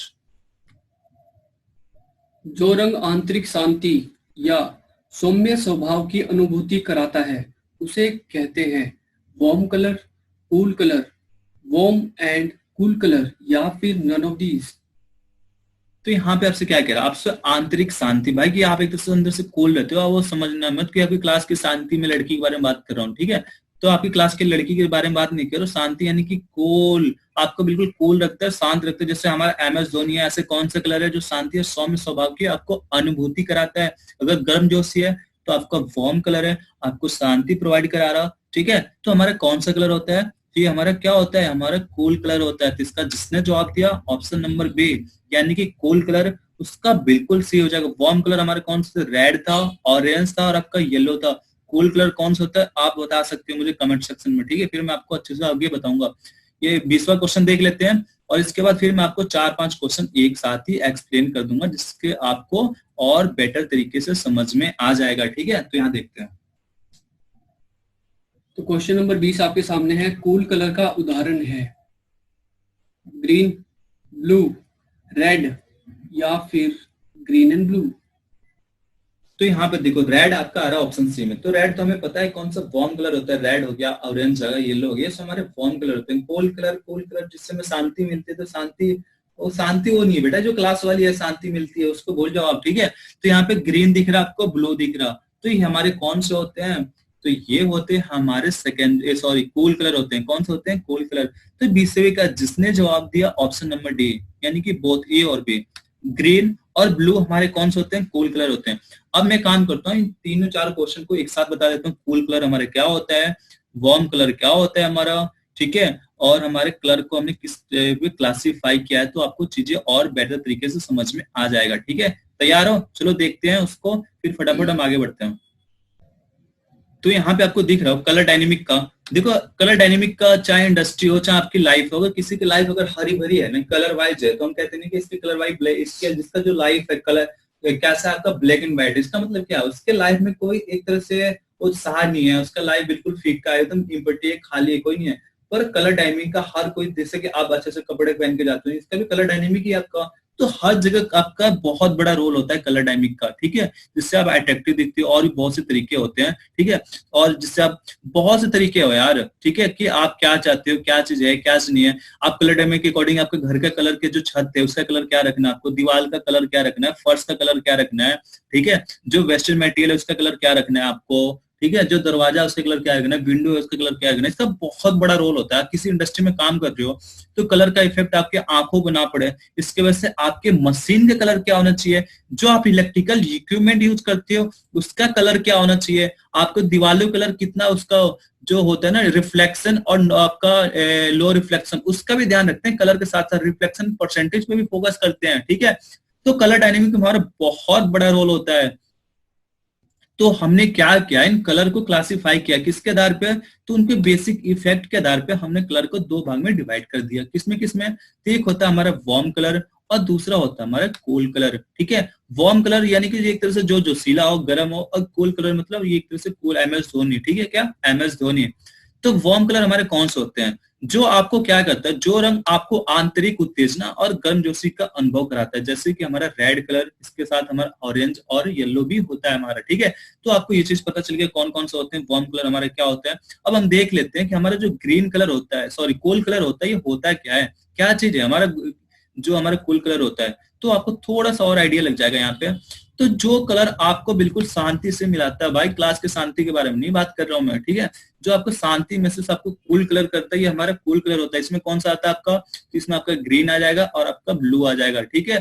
तो कुल मिलाकर जुलाकर हम ये बोल सकते हैं कि बहुत से जो हमारे कलर होते हैं आपको ये एहसास दिलाता है कि आपको कलर की क्या रखना है। मुझे आप कमेंट सेक्शन में ये बता सकते हो, ठीक है, कि जो हमारे मशीन का जो गार्ड होता है ना, मशीन का जो गार्ड होता है, इस मशीन का जो गार्ड का जो कवर होता है, ये कौन से कलर का होता है इंडियन स्टैंडर्ड के अकॉर्डिंग। साथ साथ मुझे ये बता सकते हो कि जो हमारे डेस्कटॉप होते हैं, ठीक है, हमारे जो ब्रेंचेस होते हैं ये हमारे कौन से कलर होते हैं, उनका रिफ्लेक्शन क्या होता है, ठीक है। तो आप ये भी बहुत इंपॉर्टेंट क्वेश्चन होते हैं। अब मैं आपको थोड़ा सा और बता देता हूँ, फिर हम आगे बढ़ते हैं अगले क्वेश्चन पे। अब हम अगर बात करें नेचर के आधार पे कलर को हमने क्या डिवाइड किया, ठीक है, इफेक्ट के आधार पे तो हमारे दो हो गया। अब हम देख लेते हैं नेचर के अकॉर्डिंग हमारे कलर कितने टाइप के होते हैं। तो हमारे 3 टाइप के होते हैं। कौन कौन से, जिससे हम बोलते हैं, एक होता है हमारे बेसिक जिससे हम बोलते हैं प्राइमरी कलर, ठीक है। दूसरा कौन सा होता है हमारा, तो दूसरा होता है हमारा सेकेंडरी कलर, और तीसरा कौन सा होता है हमारा टर्सरी कलर, ठीक है। जो तीसरा कलर होता है हम इसे कॉम्बिनेशन कलर के भी नाम से जानते हैं, या फिर मिक्सर कलर के भी नाम से जानते हैं, ठीक है। अभी हम आपको अच्छे से तीनों कलर के बताएंगे। इससे पहले हम अगले क्वेश्चन पे बढ़ते हैं, फिर हम आपको अच्छे से डिस्कस करके बताएंगे प्राइमरी कलर कैसे मिलता है, सेकेंडरी कलर कैसे मिलता है और टर्सरी कलर में कैसे मिलता है, ठीक है। तो अगले क्वेश्चन पे बढ़ते हैं। इसी के साथ आपको ये 17, 18, 19 3-4 क्वेश्चन आपको एक साथ क्लियर हो गया होगा। ठीक है, तो अब हम देखते हैं यहाँ पे कि आपको थोड़ा सा समझ में आ जाएगा। यहाँ पे देखते हैं क्वेश्चन नंबर 21। गुणों के आधार पर कलर कितने प्रकार के होते हैं? 1 प्रकार का, 2 प्रकार का, 3 या फिर 4 प्रकार का? तो मैंने आपको अभी बताया था कि नेचर के आधार पे हमारे कलर कितने टाइप के होते हैं। 3 टाइप के मैंने आपको अभी बताया था। कौन सा? तो प्राइमरी कलर जिसे बेसिक कलर कहते हैं, दूसरा हमारा सेकेंडरी कलर था, तीसरा हमारा कौन था? तीसरा हमारा टर्सरी कलर था। यानी कुल मिला कर नेचर के अकॉर्डिंग हमारे जो कलर होते हैं, ये कलर हमारे 3 टाइप के होते हैं। ठीक है, तो इसका जिसने जवाब दिया ऑप्शन नंबर सी, किसने जवाब दिया? ऑप्शन नंबर सी, यानी कि 3 टाइप, उसका बिल्कुल सही जवाब हो जाएगा। इसका कितने होते हैं? इसका होता है आपका 3 होता है। ठीक है, अगले क्वेश्चन पे बढ़ते हैं फटाफट और अगला क्वेश्चन देखते हैं। अगला क्वेश्चन आपसे क्या कह रहा है, फटाफट इसका आपको जवाब देना है। गुणों के आधार पर कलर के क्या नाम होंगे? Primary colour, secondary colour, tertiary colour या फिर ऑल ऑफ दीज? तो इसका आपको फटाफट जवाब देना है कि जो हमारे नेचर पे आधारित जो हमारे कलर थे, अभी मैंने बताइए जो 3 थे, इन 3 का कुछ तो नाम होगा ना भाई। हमने 3 तो बता दिया, 3 कलर होते हैं, पर ये तीनों कलर का नाम होगा, कुछ ना कुछ होगा। मैंने आपको अभी बताया। तो जितने भी पार्टिसिपेट है सब के सब मैं ये कहूंगा, सभी के सभी पार्टिसिपेट करो और सबको सबको इसका सही जवाब देना है। इसका क्या हो जाएगा? इसका क्या हो जाएगा? 22वें का, तो 22वें हो जाएगा आपका ऑप्शन नंबर डी, यानी कि ऑल ऑफ दिस। इसका प्राइमरी कलर को हम क्या बोलते हैं? बेसिक कलर के भी नाम से जानते हैं, सेकेंडरी कलर और हमारे टर्सरी कलर। ये तीनों हमारे नेचर के आधार पे हमारे 3 टाइप के कलर होते हैं। इफेक्ट के आधार पर 2 टाइप के। कौन कौन से थे? हमारे वार्म कलर और हमारे कोल्ड कलर थे। तो 2-3 क्वेश्चन और कर लेते हैं आज की क्लास में, और कल की क्लास आप मिस करोगे तो बहुत कुछ मिस करोगे, क्योंकि कल मैं आपको बहुत अच्छे से एक ही कलर के बारे में क्लासीफाई करूंगा। फिर आप ब्रेंच यूज करते हो उसका कलर क्या होता है, डेस्कटॉप यूज करते हो उसका कलर क्या होता है, उसका रिफ्लेक्शन क्या होता है, आपके छत का कलर क्या होता है, फिर दीवारों का कलर क्या होता है, मशीन गाड़ी का कलर का कवर क्या होता है, मशीन का कवर क्या होता है, और डेंजर का क्या होता है, कसम का क्या होता है, आपके सिग्नल का कलर क्या होता है। यानी कुल मिला के बहुत होने वाला। तब तक मैं अगले क्वेश्चन पे बढ़ता हूँ। ठीक है, कल के बारे में अभी बाद में बात करेंगे हम। तो अभी हम बात करते हैं अगला क्वेश्चन। अगला क्वेश्चन आपसे क्या कह रहा? प्राइमरी कलर कौन कौन से होंगे? Red green blue, red blue yellow, red white blue या फिर रेड ग्रीन ब्लैक? ये क्वेश्चन मैं बता दूं, कुछ बच्चे इस पे पहले भी ऑब्जेक्शन उठा चुके हैं और आज भी ऑब्जेक्शन उठाने ही वाले हैं। ठीक है, क्योंकि उनकी भी गलती नहीं है भाई। उनकी क्यों नहीं गलती है? कि हमें पता है कि आज के टाइम पर हर किसका यूज करता है, हर कोई। तो हर कोई गूगल बाबा का यूज करता है। वो बाबा नहीं जो आपके गांव में रहते हैं, आपके पड़ोसी में, उस बाबा के बारे में बात नहीं करो मैं, गूगल बाबा गूगल। ठीक है, तो उसमें आप चेक करते हो तो आपको क्या मिलता है? रेड, ब्लू और येलो मिलता है। पर इसका मैं बता दूं, जो हमारी किताब में मेंशन स्टैंडर्ड है उसके हिसाब से हमें चलता है। ठीक है, जो स्टैंडर्ड होते हैं। तो आपको इसका फटाफट 23 का जवाब देना है। मैं आपको बता दूं, येलो हमारा सेकेंडरी में आएगा, क्योंकि इसका एक बहुत बड़ा रोल होता है। एक होता है हमारा सब्ट्रैक्शन होता है और एक होता है हमारा एडिशन। एडिशन में हमारे सेकेंडरी कलर कुछ और हो जाते हैं और सब्ट्रैक्शन में हमारे सेकेंडरी कलर और हो जाते हैं। इसका एक बहुत लंबी कहानी है, मैं आपको एक दिन अच्छे से बताऊंगा इसके बारे में। एडिशन में हमारे क्या होता है सेकेंडरी कलर और सब्ट्रैक्शन में क्या होते हैं। ठीक है, तो आपको फटाफट 23 का जवाब देना है। तो मैं देख रहा हूँ यहाँ पे कमेंट सेक्शन में जवाब आने स्टार्ट हो गए। क्या होता है? तो इसका होता है रेड, ग्रीन और ब्लू। कुछ बच्चे सेटिस्फेक्शन नहीं होंगे, कुछ बच्चे ऑप्शन बी के साथ जाएंगे, जिन्हें रहेगा रेड, ब्लू और येलो आएगा। ठीक है, तो आपको एक चीज जब तक पता नहीं होगा कि एडिशन के अकॉर्डिंग हमारे प्राइमरी कलर कौन, सेकेंडरी कलर कौन से होते हैं, और जब हम सब्ट्रैक्शन करते हैं प्राइमरी कलर को, तब हमारे सेकेंडरी कलर हमारे कौन से होते हैं। वो होता है ना कि जब पल्ले साइड में जाता है, जब इधर में लेके आते हैं तो माइनस प्लस का हो जाता है, प्लस को माइनस का हो जाता है, मैथमेटिकल है। तो कलर में भी आपका कहीं ना कहीं मैथमेटिकल यूज हुआ है। तो इसका जिसने जवाब दिया ऑप्शन नंबर ए, उसका बिल्कुल सही जवाब हो जाएगा। इसके अलावा मैं आपको थोड़ा बहुत और बता देता हूँ, फिर आपको बहुत डिटेल्स में आपको कल की क्लास में बताया जाएगा। ठीक है, तो थोड़ा सा इसके बारे में बता देता हूँ, फिर हम आगे बढ़ते हैं अगली क्लास पे। ठीक है, अगले क्वेश्चन पे बढ़ते हैं। तो मैंने आपको यहाँ पे क्लासीफाई कर दिया था कि नेचर के आधार पे हमारे जो कलर होते हैं 3 टाइप के होते हैं। कौन कौन से? प्राइमरी जिसे हम बोलते हैं बेसिक कलर, दूसरा होता है हमारा सेकेंडरी कलर और तीसरा होता है हमारा टर्सरी कलर।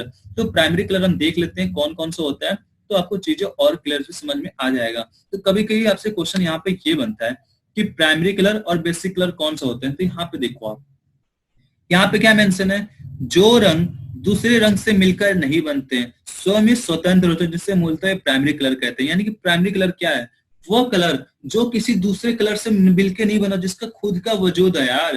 जिसने अपनी पहचान बनाया, अपने दम से बनाया, उसने अपनी पहचान किसी अलग किसी और के भरोसे नहीं बनाया है, ठीक है।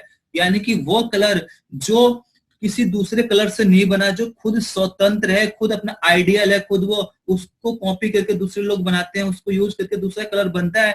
पर प्राइमरी कलर एक तरह से फ्रीडम होता है, स्वतंत्र होता है, एक तरह से वो किसी दूसरे कलर पर डिपेंडेंट नहीं है कि दो कलर को आप मिलाओगे तो मिलेगा। एक आपका प्राइमरी कलर क्या होता है, बिल्कुल दूसरे कलर से नहीं बनता होता, खुद का आपका ओरिजिनल वर्ड होता है, बिल्कुल आपका ओरिजिनल है। मान लिया कहते नहीं ओरिजिनल सामान हमें मिल गया, तो आपका जो बेसिक कलर होता है बिल्कुल ओरिजिनल होता है, ये किसी कलर से मिलकर बनाया नहीं जाता, ये आपका खुद का स्वतंत्र होता है, हम इसको प्राइमरी कलर कहते हैं। तो पेपर में आपसे क्वेश्चन पूछा जाता है।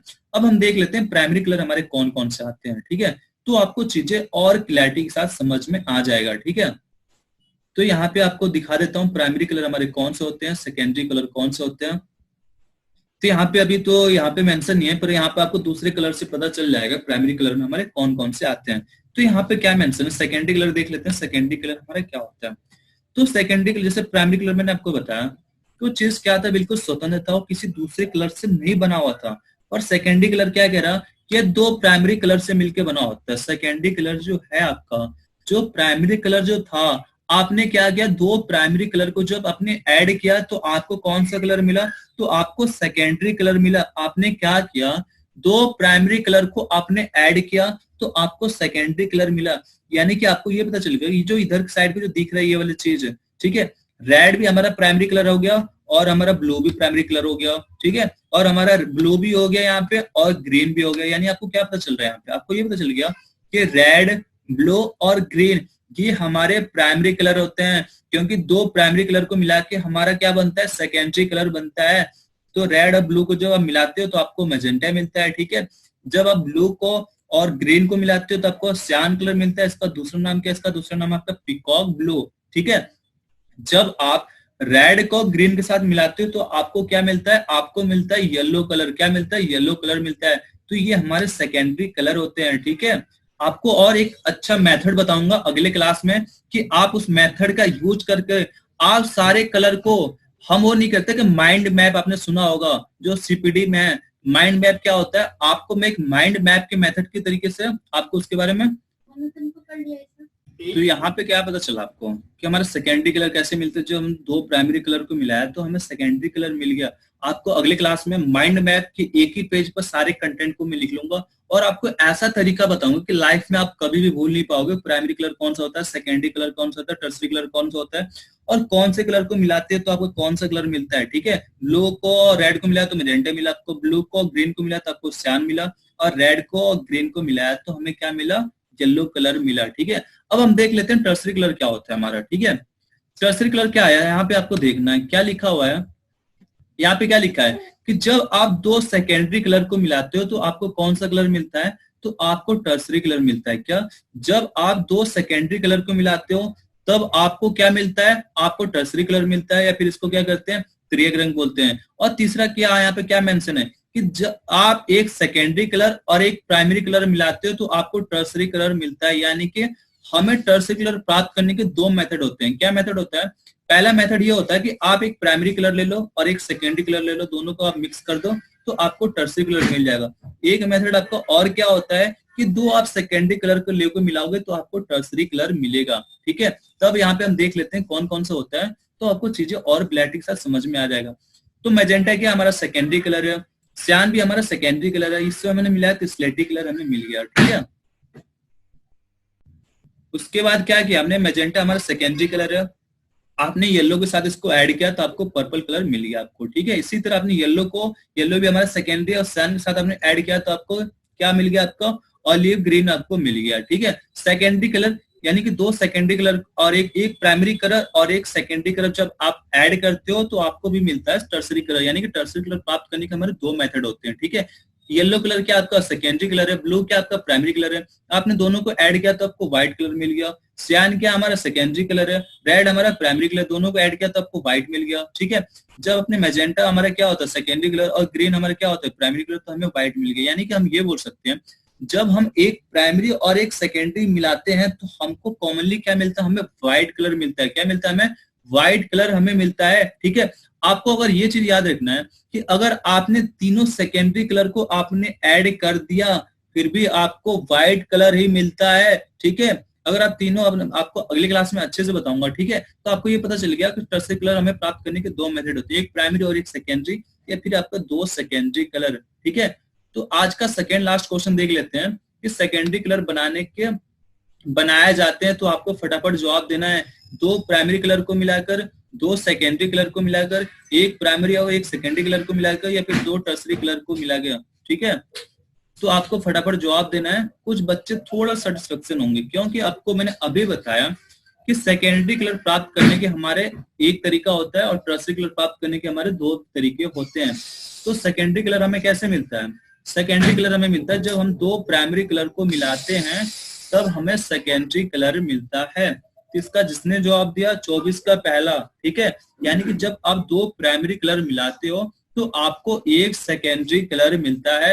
इसका सही जवाब जिसने ऑप्शन ए दिया उसका बिल्कुल सही जवाब है। आज का लास्ट क्वेश्चन देखते हैं, फिर हम अगला क्वेश्चन कल देखेंगे, ठीक है।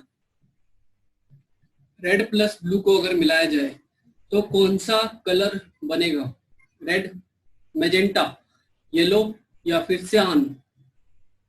तो आपको अच्छे से पता होना चाहिए। देखो यहाँ पे क्या मेंशन है, यहाँ पे रेड है, सी नहीं है, डी है आपका, ठीक है। रेड प्लस ब्लू आप जब ऐड करते हो तो आपको कौन सा कलर मिलता है? तो हमें देखो, ये हमारा रेड हमारा प्राइमरी कलर है और ब्लू भी हमारा प्राइमरी कलर है। यानी कि जब आप दो प्राइमरी कलर को जब आप ऐड करते हो तो आपको मिलता है सेकेंडरी कलर। तो आपने क्या किया, रेड को और ब्लू को ऐड किया तो आपको कौन सा कलर मिलता है? तो आपको मैजेंटा कलर मिलता है ना। कौन सा कलर मिलता है? मैजेंटा मिलता है, ठीक है। तो इसका जिसने जवाब दिया ऑप्शन नंबर बी उसका बिल्कुल सही जवाब हो जाएगा, ठीक है। चलो देख लेते हैं, रेड को और ब्लू को मिलाते हैं तो हमें क्या मिलता है। तो चीजें हमें और क्लैरिटी से समझ में आ गया। यहाँ पे देखो, रेड को आपने ब्लू के साथ मिलाया तो आपको मैजेंटा कलर मिल गया, ठीक है। आपने ब्लू को ग्रीन के साथ मिलाया तो आपको सियान या फिर पीकॉक ब्लू मिल गया। और जब आपने रेड को ग्रीन के साथ मिलाया तो आपको क्या मिला? येलो कलर मिल गया, ठीक है। तो आपको शायद क्लियर हो गया होगा, ठीक है। तो आज के लिए इतना रखते हैं, 25 तक क्वेश्चन आज की क्लास में रखते हैं। बाकी के जो क्वेश्चन इसके सेकंड पार्ट में हम डिस्कस करेंगे। तो आपको कैसा क्लास लगा, ठीक है। कल की क्लास आप मिस मत करिएगा क्योंकि कल आपको अच्छे से बताया जाएगा प्राइमरी कलर क्या होता है, सेकेंडरी कलर क्या होता है, टर्सरी कलर क्या होता है। और आपको मैं ऐसा तरीका बताऊंगा ना कि आपको रट्टा नहीं मारना है कि रेड ब्लू को मिलाऊंगा तो मैजेंटा मिलेगा। आपको रट्टा ही नहीं मारना बिल्कुल भी, आपको बार बार देखना ही नहीं है। आपको मैं ऐसा तरीका बताऊंगा, माइंड मैप का यूज करके ऐसा तरीका बताऊंगा कि आपको पता चल जाएगा कि येलो कलर कैसे मिलेगा, आपको मैजेंटा कब मिलेगा, सियान कलर आपको कैसे मिलेगा। तो आपको एक ट्रायंगुलर एक बनाऊंगा, एक त्रिभुज बना के आपको अच्छे से बताऊंगा किसके अक्रॉस जाओगे तो आपको कौन सा कलर मिलेगा। तो कल की क्लास को सबको अटेम्प्ट करना है, ठीक है। प्रेम सर के साथ कुछ लाइनें सुन लेते हैं, फिर हम आपसे यहाँ से कल मिलते हैं, ठीक है। तो उम्मीद है आपको आज का सेशन काफी अच्छा लगा होगा। मैं आपको एक बात शेयर करना चाहता हूँ। अभी 2-3 वीडियो पहले किसी ने मेरे को कमेंट में लिखा था कि ये क्या है, मतलब क्या शायरी वगैरह सुनाते रहते हो, शायरी की क्लास है क्या? तो अगर आपको लगता है कि ये अननेसेसरी है तो आप बता सकते हैं, ठीक है। बट मुझे लगता है शायद कुछ लोगों को अच्छा लगता है तो सुना देते हैं, ठीक है। कुछ ना कुछ तो लोग कहेंगे। कभी किसी को मुकम्मल जहां नहीं मिलता, कभी किसी को मुकम्मल जहां नहीं मिलता, कभी जमीन तो कभी आसमां नहीं मिलता। बुझा सका है भला कौन वक्त के शोले, बुझा सका है भला कौन वक्त के शोले, ये ऐसी आग है जिसमें धुआं नहीं मिलता। तमाम शहर में ऐसा नहीं खुलूस ना हो, तमाम शहर में ऐसा नहीं खुलूस ना हो, जहां उम्मीद हो सकी वहां नहीं मिलता। कहाँ चिराग जलाएं, कहाँ गुलाब रखें, छतें तो मिलती हैं लेकिन मकान नहीं मिलता। कहाँ चिराग जलाएं, कहाँ गुलाब रखें, छतें तो मिलती हैं लेकिन मकान नहीं मिलता। ये क्या अजब है, ये क्या अजब है, सब अपने आप में गुम है। जुबा मिलती है मगर हम जबा नहीं मिलता। चिराग जलते ही बिनाई बुझने लगती है, खुद अपने घर में ही घर का निशान नहीं मिलता। जिसे भी देखिए वो अपने आप में गुम है, जिसे भी देखिए वो अपने आप में गुम है। जुबा मिली है मगर हम जुबा नहीं मिलता, जुबा मिली है मगर हम जुबा नहीं मिलता। तेरे जहन में ऐसा नहीं कि प्यार ना हो, तेरे जहन में ऐसा नहीं कि प्यार ना हो। जहां उम्मीद हो वहां नहीं मिलता, जहां उम्मीद हो इसकी वहां नहीं मिलता। Thank you so much. तो जिसने जिसने लाइक नहीं किया लाइक कर दे, जिसने शेयर नहीं किया शेयर कर दे, ठीक है। और चैनल को सब्सक्राइब कर लो। मैं आपको 2-3 क्वेश्चन पूछ के जाता हूँ, आप कमेंट सेक्शन में इसका जवाब दे सकते हो, ठीक है। और सभी के सभी अपना फीडबैक दे के जाएंगे। यहाँ से क्लास जैसे डिस्कनेक्ट होगा, आप नॉर्मल कमेंट में जाओगे, वहां आपको फीडबैक देना है। पहला क्वेश्चन मुझे ये बताओ कि जो मशीन होता है, जो नॉर्मली जो मशीन होते हैं उसका कलर कौन सा होता है इंडियन स्टैंडर्ड के अकॉर्डिंग, ठीक है। और आपको ये बताना है जो मशीन का जो कवर होता है वो आपका कौन से कलर का होता है, मशीन का कलर, ठीक है, मशीन के कवर का कलर। और जो आपके इलेक्ट्रिकल इक्विपमेंट होते हैं इंडियन स्टैंडर्ड के अकॉर्डिंग कौन से कलर का होता है। और आपका जो डेस्कटॉप होता है, जो आपका डेस्क होता है और जो आपके ब्रांचेस होते हैं, ये आपके कौन से कलर के होते हैं। तो 4 क्वेश्चन आपके हो गए। मशीन का कलर हो गया आपका, ठीक है। आपके मशीन कवर का, जो मशीन का जो कवर होता है आपके कौन से कलर होता है। इलेक्ट्रिकल इक्विपमेंट आपके कौन से कलर के होते हैं। और साथ ही साथ जो आपके ब्रेंच होते हैं, जो आपका जो ब्रेंच होता है, ठीक है, आपका जो डेस्क होता है, ये आपके कौन से कलर का होता है। तो 4 क्वेश्चन को आपको फटाफट जवाब देना है, ठीक है। तो आज के लिए इतना रखते हैं। जय हिंद, जय भारत। आप अपना फीडबैक जरूर देना आपको।